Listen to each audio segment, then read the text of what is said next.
Okay, once again, welcome to our revision class. I think it was revealed that the exam will mostly be multi-choice questions. Okay, so with that being said, you guys can plan accordingly how you want to study. So if let's say the questions has become multi-objective questions, it really does not mean that there will be no programming questions. Okay, what it means is that the method of answering will be more towards multi-objective method, right? So it can be a structured question converted into objective, multi-choice, and so on and so forth. I think this one will be the last tutorial. Me myself, I have no idea what's going to come out, but I suggest that you study by going through the lecture slides, lecture videos, and go through the labs. Okay, make sure you have an understanding of the labs, even though it's not an exam. It is the labs are something that we want you to know well, and I go through the tutorials. Okay, and go through this particular lecture slide. I'm going to touch on some of the things that you might want to consider while you're studying. Again, I'm not leaking any question. I don't know what's going to come out. I totally have no idea. All right, but I figured these are the few things that can actually be quite important if the questions are multi-objective. All right. Okay. So one of the things that you need to look into is we separate them into a few sections. Okay, from the first lecture until the last lecture. Okay, there were several topics that were actually being covered. We start off by the theories. Okay, what's computer? What's a microcontroller? What's a microprocessor? Questions might again ask you what's the difference between microcontroller, microcomputer? Um, the memory. Okay, then we move on to memory. Big endian, little endian, big endian. Okay, that's something that you know, because the questions can come out in a way they can ask you. Let's say for example, what's the value that should be in this box if let's say this is a big endian or little endian convention. So that is something that you need to look into. Refer back to the textbook that I gave you. Okay, flip to the last page, little endian, big endian. You can see which page is it. For the embedded system theory part, a lot of theory can come out because your first 6 or 7 lectures are more towards theory. Okay, what's computer cycles? What is a specialized register, general purpose register? What is in the status register? Okay, I do not know after weeks of lecture, were you able to cover this? All right, were you able to answer this? I'm not really sure, but have a look at it. And we also covered the communication part, SPI I2C. Okay, parallel versus serial. What's the advantage of having serial connection? You have less pins as compared to parallel communication.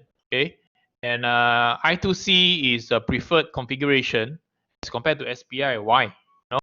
I think I've covered this in the lectures, because I2C has you require less pin. Okay, in the communicating with different with different peripherals. Okay, so look into this I2C, SPI. Why is I2C preferred when you have a lot of ICs in your components? Because I2C allow you to control much more devices with less pin. Serial communication, subroutine mechanism. Okay, what happens to the status register when interrupt happens? What are the things that get push, pop, the sequence, okay? So when you have an interrupt, what happens? Okay, so those are things that can come out and can ask you whether you understand the whole mechanism, all right? Example of a question, okay, which of the following is not in the status register? C flag, Z flag, GIE, CPU off, or stack pointer. Okay, so the answer is very obvious, is E.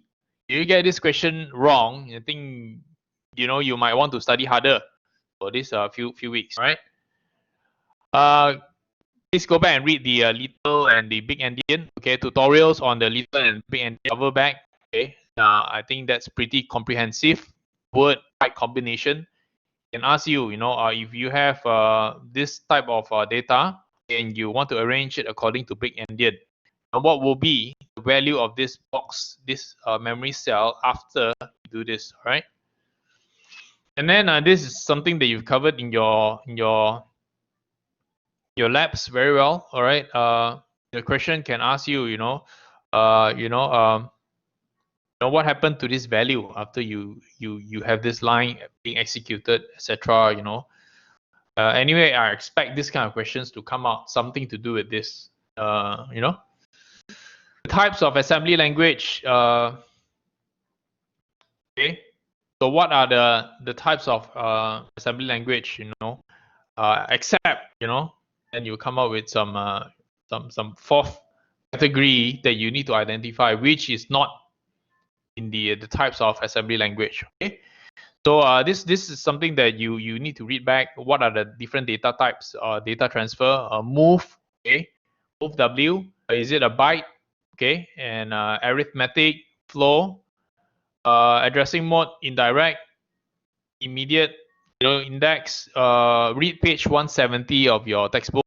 Okay, so different type of addressing mode. It might ask you, what is this type of addressing mode? Okay, is it a absolute value? Is it an indirect? Is it immediate? Okay, this is something you have to know. Please go back and read page 177, figure 4.13. Okay, the difference between push and pop, very important. Please look into that. If you don't do it, if it comes out, don't blame me. Tables, all the theory about the assembly language. Okay.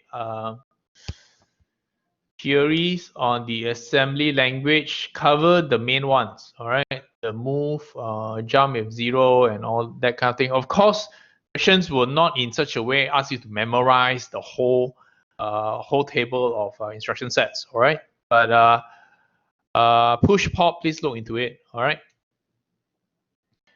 Okay, what's the difference between pulling and interrupt? Again, this one I've covered. Okay, pulling, it's what's the advantage of interrupt versus pulling? Pulling, you consume much power.